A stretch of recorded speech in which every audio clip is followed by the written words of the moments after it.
Today on the Roundhouse, we're learning more about one of the largest trolley museums in the United States. All aboard!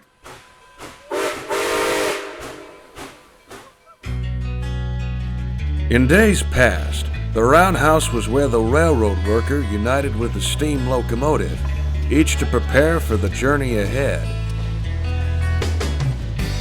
Today, it's where we examine the history, the industry, the machines, the hobby, and the passion behind railroading. News, interviews, stories, and more. So climb aboard. This is The Roundhouse.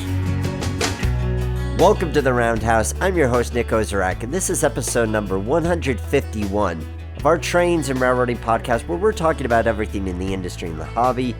You name it, and we discuss it. The Roundhouse podcast is a Streamliner media production, producing video and digital multimedia for the freight and heritage railroad industries. If you're looking to get a larger audience for your story, visit streamlinermedia.com. Today, we are talking to Scott Becker, Executive Director of the Pennsylvania Trolley Museum. He's been at the helm for over 30 years. During that time, there's been a lot of growth at the museum, with 2 new massive structures, a growing collection of over 50 trolleys. It's really an incredible place, and I'm so glad to cover it on the show because I grew up in Western Pennsylvania, and fitting for the holidays, which is when this episode is being released, I have very fond memories of going down to the Trolley Museum for their Santa trolleys. I'm such a huge fan of this museum, and I really love volunteering there when I can. So it's great to be able to explore more of what's been behind their success. Before we get to that, though, I want to thank those of you who are supporting The Roundhouse on Patreon. Go to patreon.com/The Roundhouse if you want to get early access to episodes or a personalized thank you in a future episode of the show. It's great to have your support, and I love being able to share these stories with you. I also want to thank the sponsor for today's episode, Strasburg Railroad Mechanical Services. If you have a restoration project where you need experts, visit mechanical.strasburgrailroad.com.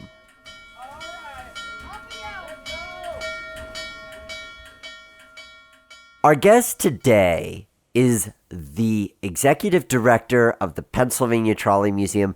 Please welcome to the Roundhouse, Mr. Scott Becker. Great to be here, Nick. Thanks for inviting me.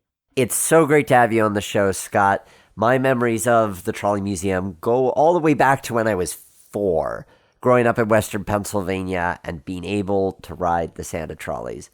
But let's take it all the way back to the beginning. What led to the creation of the Pennsylvania Trolley Museum? The museum, at its early roots, go back to the Pittsburgh chapter of the National Railway Historical Society, which no longer exists, but back in 1940, there was efforts to actually preserve an old Pittsburgh Railways trailer car. And it actually was their meeting place, clubhouse, whatever you want to say. And it lasted into World War II. Most of the members were drafted in the war, and so the clubhouse was cut up for scrap. In 1949, things started to get rolling again, and car M1, the pay car, was purchased by the Pittsburgh Electric Railway Club, which was a predecessor organization. And so that was really the first car preserved by the museum. 2 more cars were acquired in the early 1950s, Pittsburgh Railway's low floor 3756 and West Penn Railway's curbside car 832. And all 3 cars were stored at Ingram Car House, which is in the west end of Pittsburgh, and a Pittsburgh Railways car house. And so the museum was really looking for a home. In late August 1953, the Washington Interurban line was abandoned. And as part of that line, there was roughly a half-mile section of track that was sitting on land owned by the Washington County of Washington. So Lou Redmond, who was one of the early members, he went to the county commissioners and talked them into putting together a lease so they could lease that land. The museum then raise the money from Pittsburgh Railways to buy the track and the wire. And so on February 7th, 1954, over 70 years ago now, the first three cars came out under their own power to the museum. Fast forwarding the clock to 2024, provide us with an overview of what the museum looks like today. Sure. So it changed dramatically. The museum opened to the public in 1963 with short rides, half-mile rides, and then the line was gradually extended each way. And car house, the founder's car house, was built in the early 1960s, and that was in place in 1963 when the museum opened. So I came to the museum in 1993. At that time, we were still operating with one campus, the West Campus, and about a mile of track. So since that time, we've expanded the line to 2 miles with loops at each end, and we're now 3 campuses. So the museum doesn't look a lot like what it looked back then. So our East Campus is our main operating campus now. That's a 44-acre site, and we have a large trolley display building, 28,000 square feet. We have a welcome and education center that opened last November, a year ago, and that's 21,000 square feet. We have a 2-track brick trolley street. We have an artifact preservation building, 13,000 square feet, that has a lot of spare parts and trolleys, a trolley substation, large parking lot. And then we have a third campus called the Reliance Campus, and that's a 66,000 square foot industrial and office building where we have our archives and more spare parts, shop, and offices and archives. So it's grown from one small building. It's grown to 9 buildings on 3 campuses with over 150,000 square feet under roof and 2 miles of the mainline trolley track. Speaking of the cars, you have dozens and arguably one of the largest collections, not just in the country, but in the world, of trolleys, streetcars, interurbans in one place. What are some of the standout pieces that you have in the collection? Sure. So we have 53 pieces right now, plus one diesel. The diesel is the oldest operating diesel in the United States from 1930, Baldwin Westinghouse. But the cars, the trolley cars, notable standouts, we have a Pittsburgh horse car from the 1870s. So that's a very rare piece. We have the original streetcar named Desire from New Orleans. And then when I say original, it's the first one that they built of that type, and also is the one that Life magazine featured in their 1947 issue when the play came out on Broadway. We also have a beautiful open car from Rio de Janeiro. That's a very popular car. Lots of cars from Western Pennsylvania and also Eastern Pennsylvania, about equal between the East and the West. And we have a few cars from the center of the state. So that's pretty much the collection. We also have some cars from both West Virginia and Ohio. And with such a large collection, Ted Miles asks, what is your personal favorite car? That's a tough question. I like them all.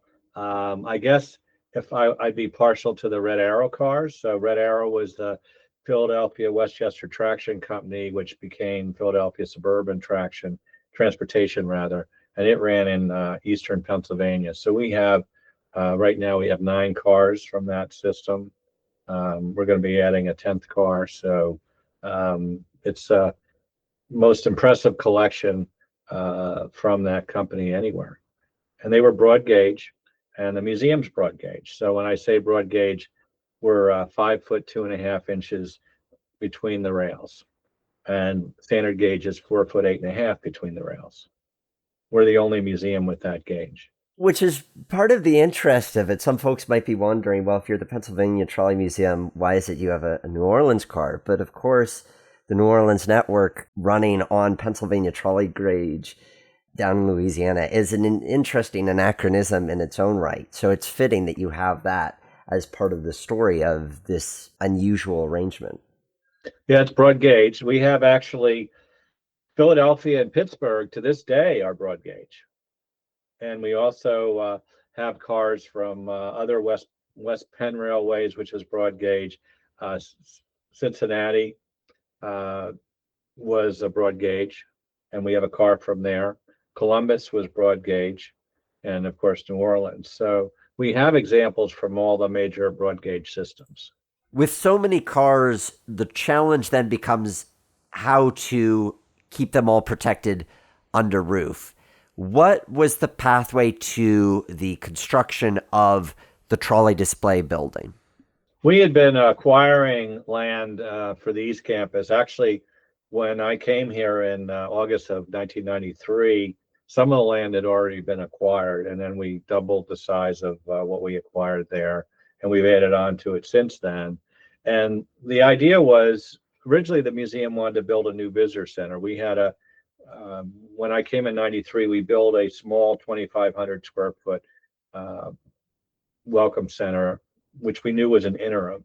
So the idea was, do we build a visitor center, or do we build a building for the cars? And thought about it long and hard. We felt that getting the cars under cover was more important at this point, because some of them had sat outside a long time. About half the collection was sitting outside. So we went on our first capital campaign. We raised over $2 million, and we put up a 28,000 square foot building. Then we were so eager to get the cars inside, the rails weren't even hooked up to the building. So we actually trucked the cars from our track over to the building so we could get them inside. So by the end of July of 2004, we had the cars inside, and that was a big step. And of course, the collection has grown since then, so we've had to add more buildings. But I'm very proud to say that with the 53 electric railway cars, they're all inside. And even our spare parts are inside, our trucks and motors and things like that, our mobile equipment, that's all inside. So I think that's, few rail museums can say that they have everything inside. And I sleep better at night knowing that. There's a wonderful element of self-sustainability through that building, not just by the fact that it's part of the ability to keep everything under roof, but also the solar panels. What was the impetus for acquiring the solar panels and being able to power your cars off of the sun? So we had our first solar energy array installed in 2009. So we're not new to this. And at that time, it was a 34 kW array. And we were able to partially power the cars from that. And those panels were on the solar, on the trolley display building. And there was about 200 panels. So in 2023, we were able to get a large grant, and that allowed us to put more modern panels both on the trolley display building and the new Welcome Education Center. And we now have over 800 panels, and we are producing about 275 kilowatts of electricity, which is really nice, because not only are we able to run all of our trolleys off the sun, but we also, all of our lights, our electrical needs for the East Campus are all run off of the sun. And we generate so much that we actually send some of it to the grid, even on really busy days. I think you were around last year, or earlier this year, when we did the West Penn meet. We did trolley parades and all that. We were still sending electricity to the grid, even with all those trolleys running. So that's a pretty neat thing. And we're actually in the process of adding 75 more panels. So we'll be over 320 kW at that point. So, and it also helped us with our other campuses. We're able to share the load with our other campuses. So it's a major savings of electricity. And I just think it's kind of neat to be able to tell someone they're running these 120-year-old antiques off of modern photovoltaic solar energy. It seems to me it's also an interesting continuation of kind of the story between trolley and interurban companies and power companies. Because I was reading recently the history of the Hagerstown and Frederick Railway, which was an electric line. in northern Maryland. The existence of that led to the existence of the power company and the power lines that parallel that. And even after the trolleys disappeared, the power lines are still in use today. So it seems to be that it's an interesting continuation of that relationship and a 21st century spin on it. So West Penn Power, which is now part of First Energy, Potomac Edison was where the Hagerstown and Frederick was. Monongahela Power in West Virginia, which became Monongahela West Penn. So they were all owned by the same holding company. So the Hagerstown and Frederick, West Penn Railways, Monongahela West Penn, they were all under the same umbrella. And it's interesting because they had a large document archive center near Connellsville. And when they closed that, they donated all the trolley records to the museum for all those companies. Wow, that's an impressive collection. And you take that, and then you have some other really impressive, relatively complete collections that you've had contributing to your archives. Talk a little bit about the archive element of the museum, what you're taking in, and what you see the role in that in terms of preserving and interpreting the history of electric power on rail. That's a wonderful question. The archives are often kind of overlooked in some museums, especially rail museums, because the focus is on running trains, okay? But the archives are really important because they give you the historical basis for your exhibits and your interpretation. So the Pennsylvania Trolley Museum has always felt that the archives were important. We were in donated space in a local factory for over 40 years. So our archives were able to grow pretty dramatically, taking in both private collections and also corporate collections. And in the August of 2020, they had this event going on called the pandemic. Some of you might remember that.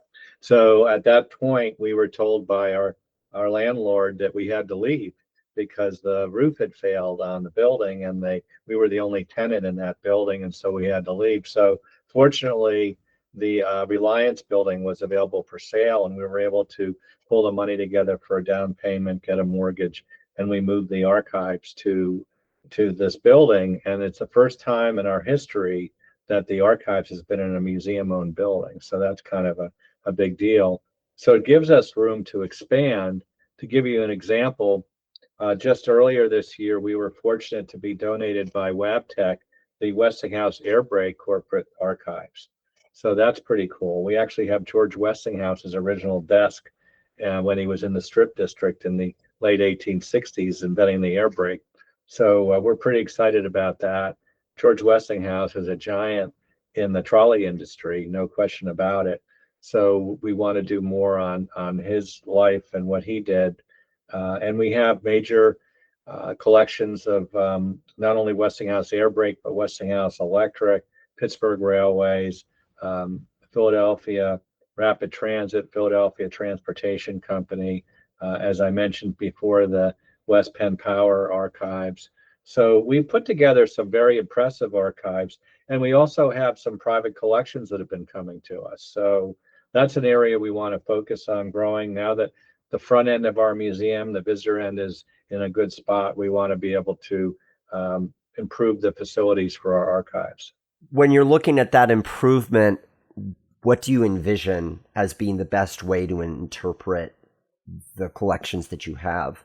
What we want to do, Nick, is we actually want to add on to the front of the Reliance building a two-story addition and have rolling shelving, much better storage facilities so we could find things and make sure the proper environmental controls are in, controlling temperature and humidity and those sorts of things, and have a public reading room and a paid staff for the archives. So that's definitely where we want to head, and something we're working on.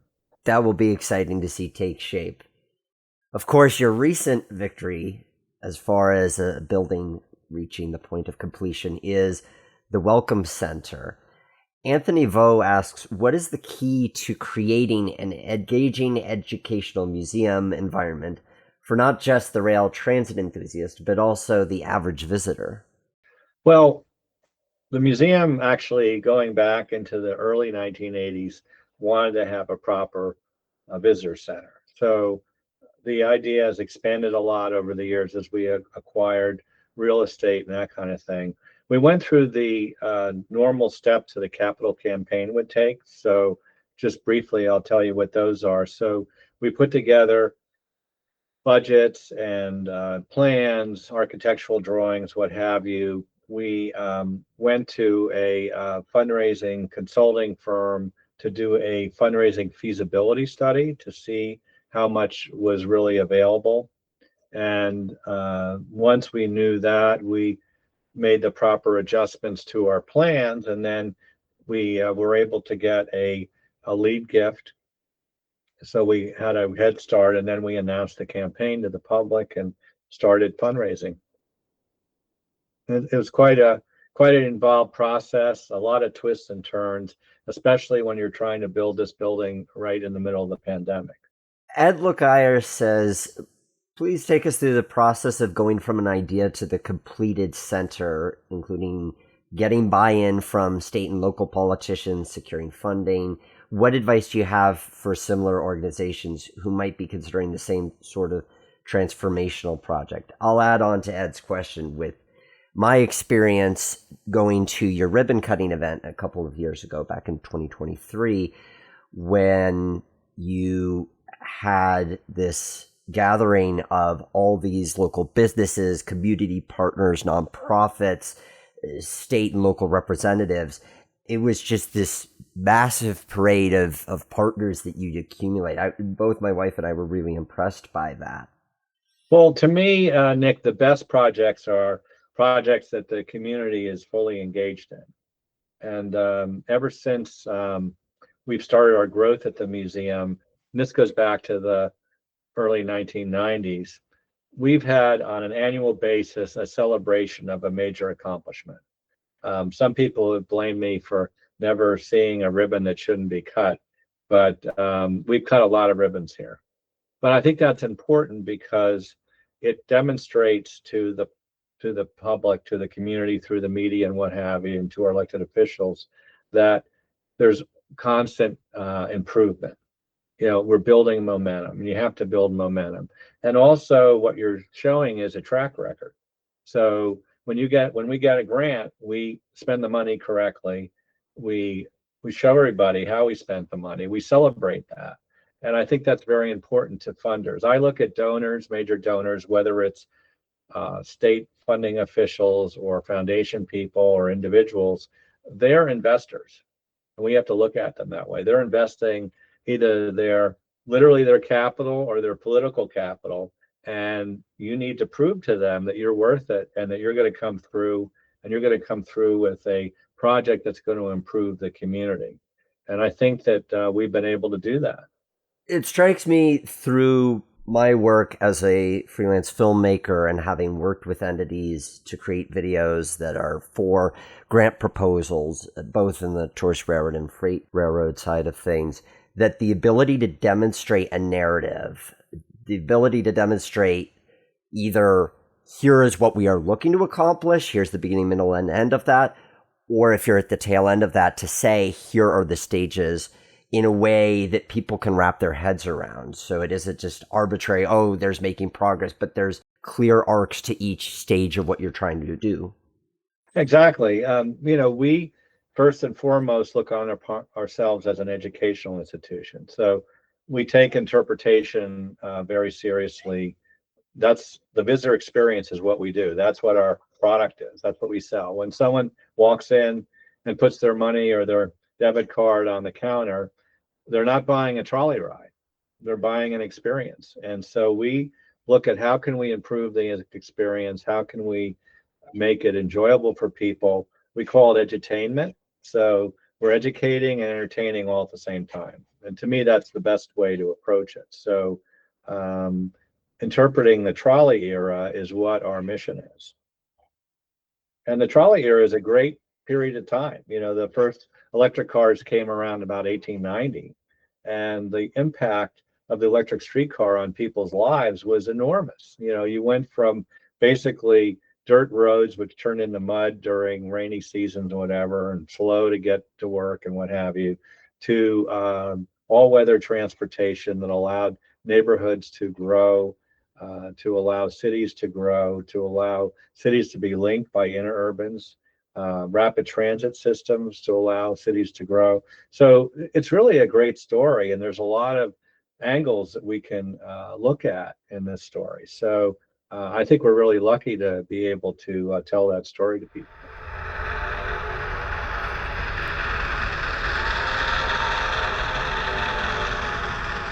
The Strasburg Railroad is an institution in the heritage railroad industry, and its mechanical services department is proud to lead the way. With the knowledge and experience that has created one of the most reliable steam railroading experiences in the country, the Strasburg Railroad is excited to offer their expertise to the rest of the industry. Strasburg's professional team provides consulting and technical assistance to take your steam locomotive or railcar project from idea to finished product. They stand behind their work and always strive to meet their customers' needs for quality, historic accuracy, and reliability at a price that is fair. Unlike many competitors, they feature a fully equipped boiler, railcar, and machine shop, so the work gets done in-house, helping you get more for your money. Send your inquiries to mechanical@strasburgrailroad.com and let the professionals get to work for you.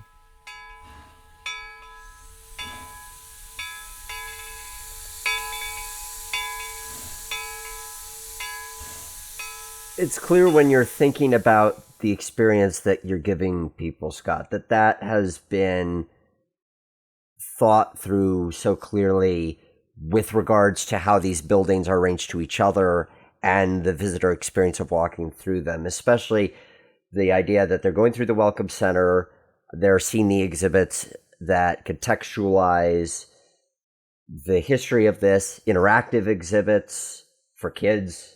And then they walk out the door, and there's Volunteer Boulevard with typically two streetcars waiting to take people on a ride in one direction or another on your line.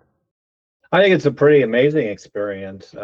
We try to provide something for everybody. We have a theater, the 20th Century Electric Railway Foundation Theater. It has a huge LED screen, 8-foot high by 15-foot wide. We're able to show all kinds of movies in there. We have a really nice 15-minute movie. We worked with Trib Total Media. The Trib is a major media organization in Western PA. They did this movie called Last Chance Trolley on the trolleys in Wilkinsburg, but it actually talks about people's memories of streetcars in Pittsburgh, and it's a great video, and they won an Emmy Award for it. So we show that to visitors.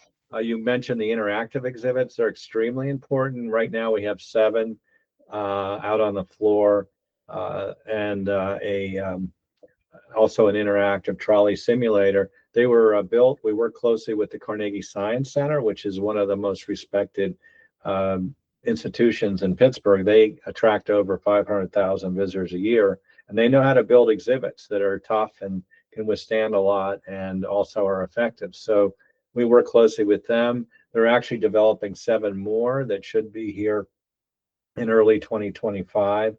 So that's really important. We have a whole history room with embedded videos throughout the room, and they go through the different aspects of the trolley era. Plus, we have the trolley display building where we have streetcars. You can do a self-guided tour, and you can go inside a lot of the streetcars. We have a high-level platform exhibit we opened a year and a half ago that allows you to have access to some of our rapid transit cars and our trolley freight car. So we have something for everybody to see. On top of that, it's cool alone the experience that you can have going during a quote-unquote average open day of the museum. But then you have this interesting mixture of special events, some of which are your own creation, some of which are by nature of where you're located. In particular, Fair Week, and the idea that people are using your cars for actually commuting. Can you talk a little bit about the logistics of Fair Week? You're right. It's amazing. So we're fortunate. We're right near the Washington County Fair, which is a really classic agricultural county fair. It's over 226 years old now. It's the oldest county fair in Pennsylvania. And our tracks go right past the front door, and we're able to access three different outlying parking lots.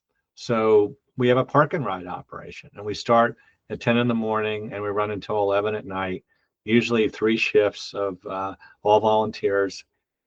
And we run two or three cars at a time. During the real busy times, we can run up to nine cars. So it's very similar to a regular transit system, and people love it. And we actually have people that just come to ride the trolleys. They don't go in the fair, but they want to. It's a great time to ride trolleys because we have so many different examples. So we're very fortunate. We have a wonderful volunteer base. So we actually now exceed 200 volunteers. Just during Fair Week, we have about 100 different people that volunteer to help run the fair operations. So it's a pretty big deal. We have people that come as far away, volunteers that come as far away as Massachusetts, Georgia, California, all over Ohio, West Virginia. They come from all directions. Some of them stay for a few days in hotels. They're very dedicated and they love it. And it's like a reunion for a lot of people. One of your volunteers comes every few months or so from Virginia, that volunteer, of course, being me. And I really appreciate the fact that, of course, you have a very dedicated base of volunteers that are close to you in Southwest PA who are able to contribute a great deal of their time. But you are able to also accommodate folks like me who can only come a few times a year, or some. I know that you have a couple out in California who comes once a year. Mark Kavanaugh asks, how do you recruit and retain volunteers? So we have a full-time staff person, and she's our volunteer coordinator, among other hats that she wears. And she actually does do recruiting. We go to train shows, we go to community events, we talk to senior centers. We try to talk to a lot of different people. To be honest with you, a lot of our volunteers start out as visitors, and our people on crew, the volunteers that operate the cars, give the tours, they're very good at making known that they're volunteers and you could become a volunteer too. We have a operator for an hour program that's very popular, and a number of volunteers have come through that program.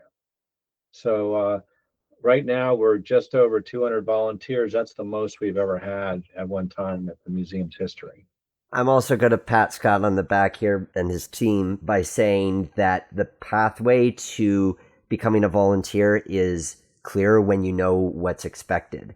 So the fact that there's this clear language saying if you become a member, then you can submit for the operator training, and that will get you into the operator side of things, and that's very clearly spelled out in your communications, I think is a tremendous benefit for people to know if I'm volunteering, here's the pathways that I could choose, or whether they're volunteering at the store or being a docent in the trolley display building, that it's clear what they can do.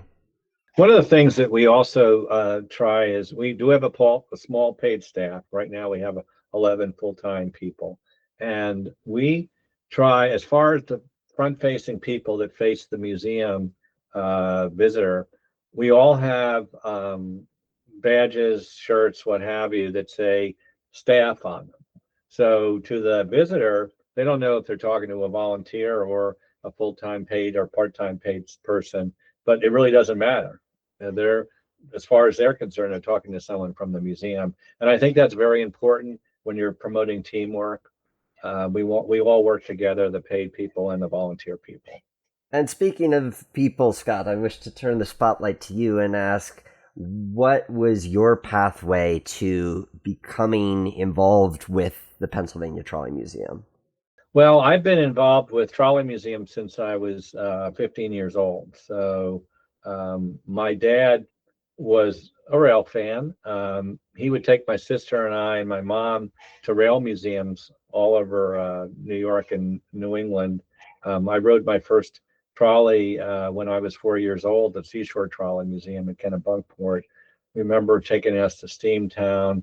We lived only 2 blocks from the New Haven Railroad electrified main line, Mamaroneck, New York. So we were surrounded by trains, electric trains all the time. I started volunteering at Branford Trolley Museum, now Shoreline Trolley Museum. As I said, when I was 15, I would take the train there because I didn't drive, and really enjoyed that and felt that history was something I was avidly interested in. And since that time, I became a elected trustee there when I was 18, which was pretty young, and then I became vice president, and later on became vice president at the Railroad Museum in New England, and helped them relocate from the Valley Railroad to Thomaston, Connecticut. Was also involved as the first executive director at the Connecticut Trolley Museum in East Windsor, and worked on building a large visitor center there before I came the first paid person and first director at the Pennsylvania Trolley Museum. So it's really an interesting ride, and it's a great way to promote history and also interpret history, because we have a living history experience, which I think is important.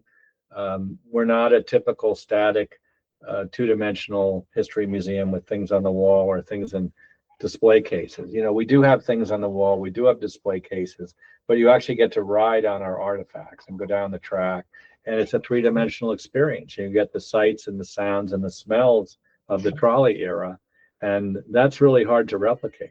Because you've experienced all these different forms of rail preservation, Andrew Garr asks, what are the key differences and similarities between trolley preservation and quote-unquote regular rolling stock and locomotives? So trolleys are not as large as railroad equipment. That's pretty obvious. The heaviest piece that we operate right now is 30 tons.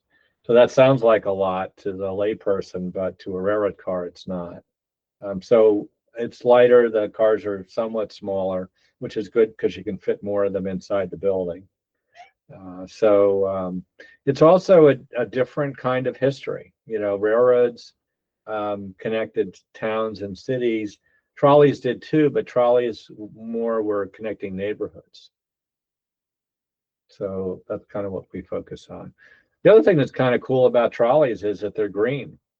Not only do we run on solar energy, but they don't pollute. They run off of electricity. They were really ahead of their time in a lot of ways. Peter Scott asks, how does the Trolley Museum go about acquiring/fabricating parts for the cars? So we're scroungers. We've been scrounging parts for as long as the museum's been around. I mean, they've gotten parts off of cars that were being scrapped.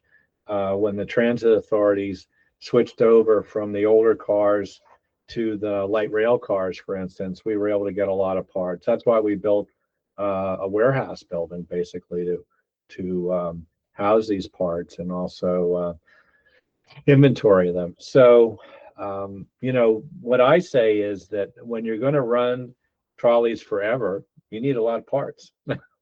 In real life, industry looks at a piece of equipment and they say, well, that equipment's going to run for 20 years or 40 years or whatever it is, and they can accommodate parts for that. But in our case, it's into infinity. So we do try to acquire parts. We do have to make parts. We do have retired machinists. We also have vendors that are very good at replicating parts for us. We're starting to get into 3D printing. I think that's going to be more and more important because you go to your local Napa store and get the trolley parts. You pretty much have to make them, reverse engineer them, that kind of thing. As we're recording this toward the end of 2024, it's been a good year for you guys as far as the pieces that you've been restoring and accumulating. One in particular that I think bears spotlighting is the Terrible Trolley. What is that car, and what is its significance to its restoration? This is kind of a funny story.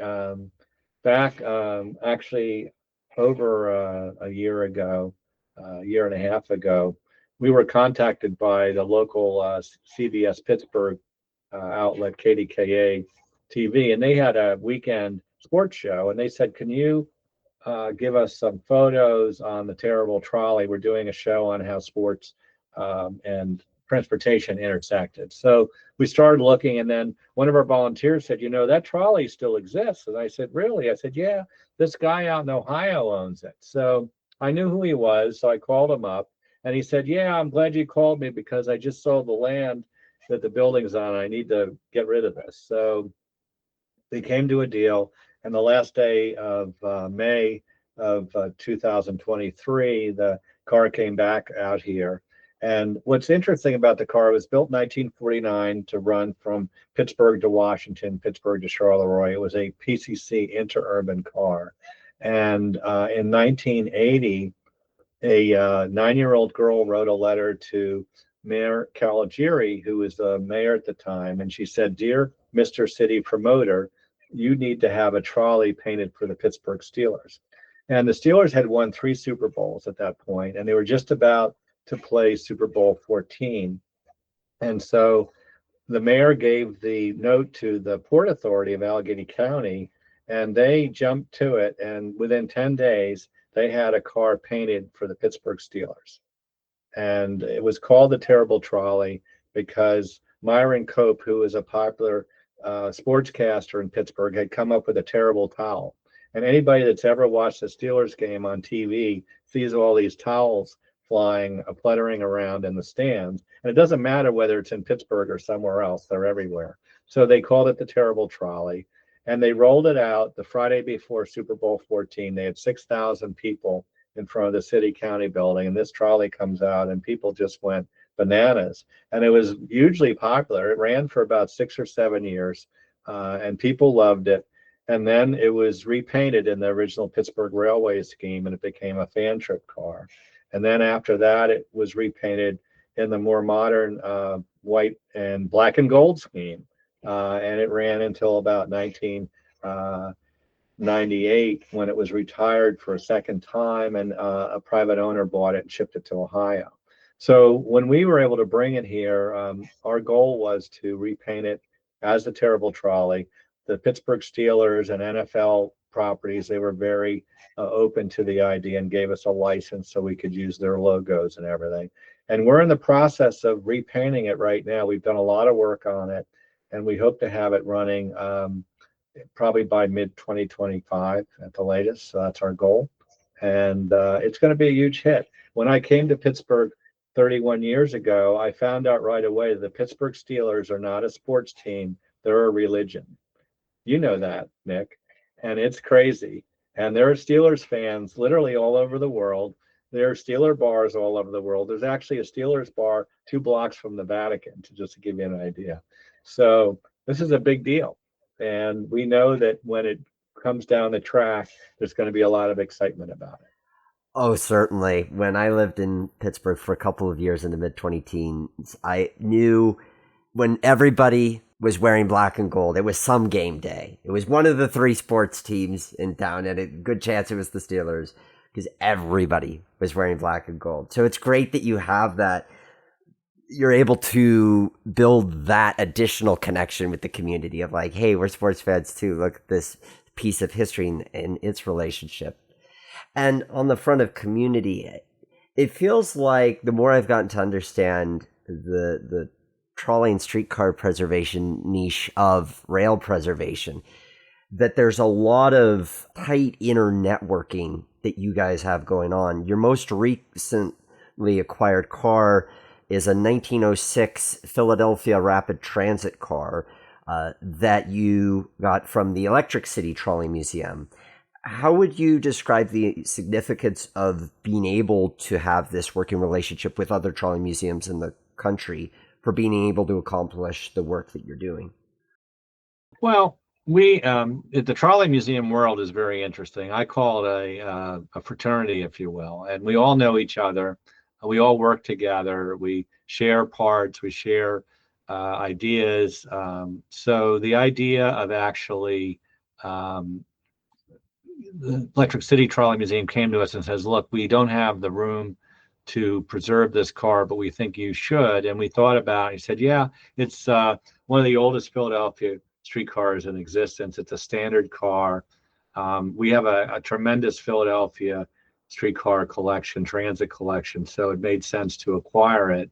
What's kind of funny is that later on it was sold to run in Shamokin, on the Shamokin and Edgewood Railway, and it became a house in Elysburg. Well, we had just gotten the year before a 1906 Brill that was also from Shamokin, from the Shamokin and Mount Carmel Railway, and it became a cabin in Elysburg at the amusement park there called Knoebels Amusement Park, and it became a cabin in 1938. So, literally, the cars are sitting right next to each other right now, but they both ran in Shamokin, and they both became houses in Elysburg, and they're both sitting here together in retirement. So it's kind of ironic. They're both 1906 Barills. They are different. The Knoebels car still has its bulkheads and pretty much very original, whereas the Philadelphia Rapid Transit car, it was made into a pay-within car, so they took the bulkheads out. But it's actually got an interesting history to it. The cabin era of trolleys is fascinating in its own right. How many of these cars survived simply because they could be turned into a building.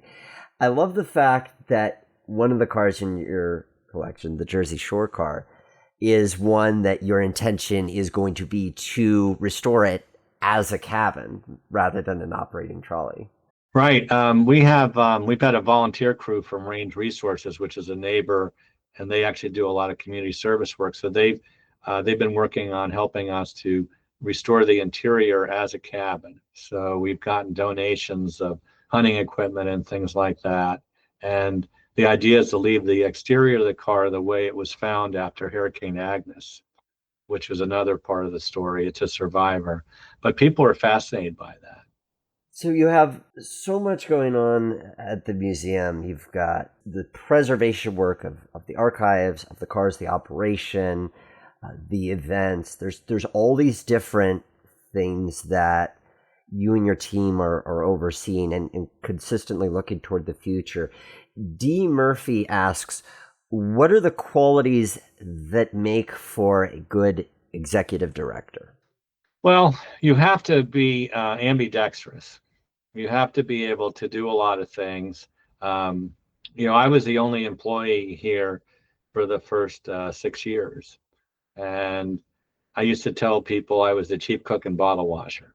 So you had to be able to do a lot, run a forklift, pick up the phone and ask for money, maybe run the trolley if you needed to.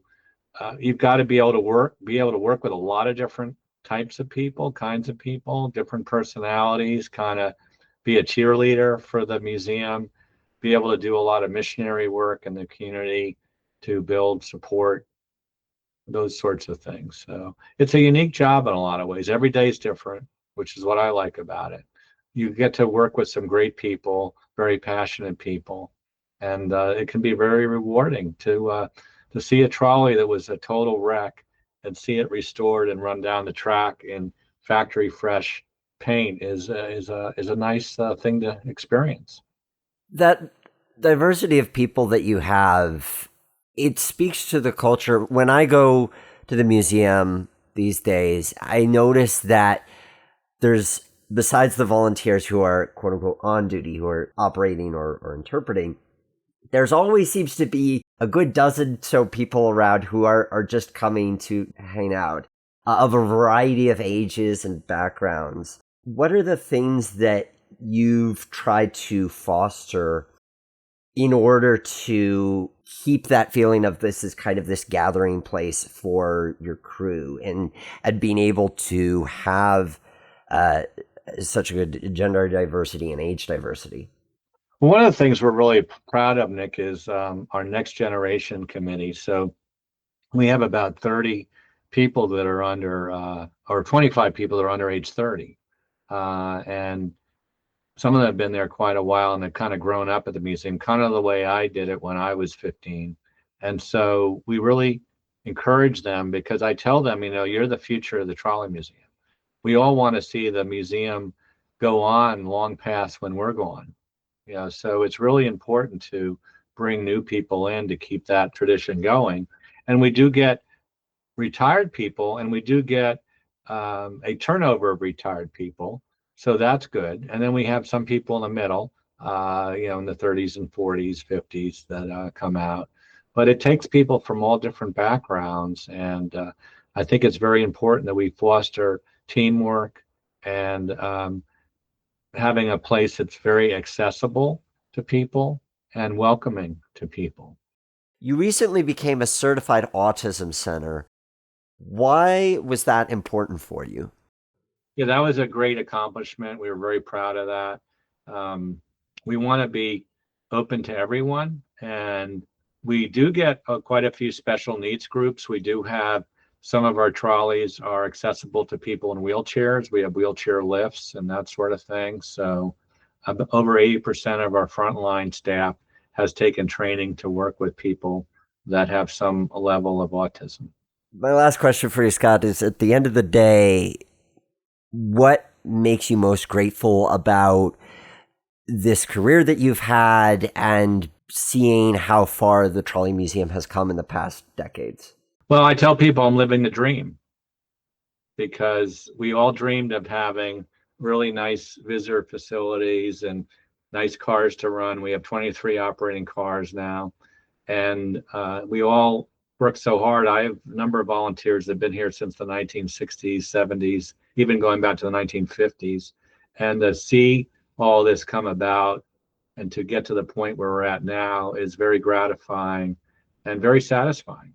Their website is pa-trolley.org, where you can learn more about the museum, their events, their volunteer opportunities. Scott, thank you so much for joining us here on the Roundhouse to talk about this wonderful institution that you've been a part of shaping it, that's been a part of my childhood. I have very fond memories of riding the Santa Trolley at the age of 4, going to the North Pole when it was just a single North Pole, and seeing it evolve over the decades has been great. Thank you so much.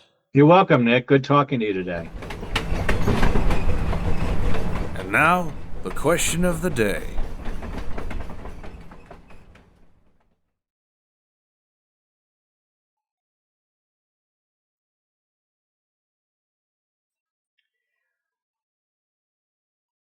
Last time on the Roundhouse, we were talking to Al Harper, who is at the helm of American Heritage Railways. And in hearing him talk about this balance between how things have been done versus progressing with the future, this led to the question, what tourist railroads and museums have balanced keeping their charm with progressing with the times? A lot of interesting responses, a few that I selected to share with you today. Jonah Snyder says, not a tourist railroad per se, but Tweetsy Railroad has done a great job of growing their park while also working to preserve the steam locomotives in their care and keep them running for future generations. As a narrow gauge fan, Jonah, I totally want to see Tweetsy someday, so good call.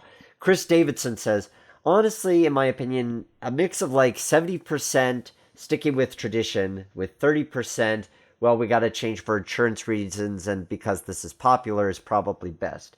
If you sell your soul to fads and trends for short-term games, you alienate the long-standing fans, volunteers, and ridership base.